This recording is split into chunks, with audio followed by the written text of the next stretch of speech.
la pratique du métier de journaliste se trouve à la croisée des chemins, dans un contexte où on parle de médias sociaux, où on parle de réseaux sociaux, où on parle de journalisme citoyen. Nous avons pensé que la Convention a bien fait effectivement de se poser un peu pour revisiter notre métier face à ce contexte-là. Il a été entendu que c'est sûr que le journalisme tel que nous l'avons tous appris à l'école a connu une évolution et subit même une pression du fait de tout ce que j'ai dit tout à l'heure, mais que quant au fond, il y a la parade.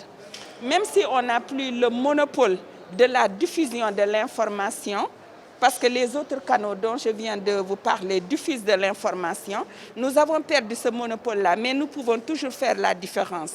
En tant que professionnels, comment faire la différence? C'est quant au fond, retourner aux fondamentaux de base de notre métier, qui reprend la collecte de l'information, le recoupement de l'information, le traitement de l'information et la diffusion de l'information. Parce que sur le terrain des annonces, je pense que nous sommes largement devancés par les citoyens et par les médias sociaux. Voilà un peu la perspective des débats qui nous ont réunis ce matin. Je pense que la profession, en son temps, je sais bien de quoi je parle pour avoir été à l'époque secrétaire général du SYNPICS, a fait le maximum pour que ce code de la presse puisse dorénavant régir les intérêts stratégiques de la profession.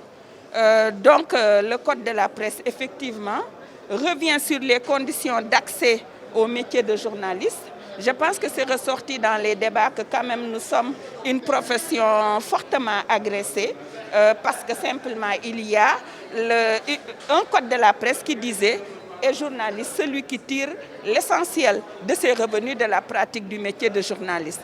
Cette définition ouverte a fait effectivement que n'importe qui pouvait se prévaloir du statut de journaliste. Le code de la presse a amené des dispositions, mais dorénavant, les conditions d'accès au métier sont quand même réglées.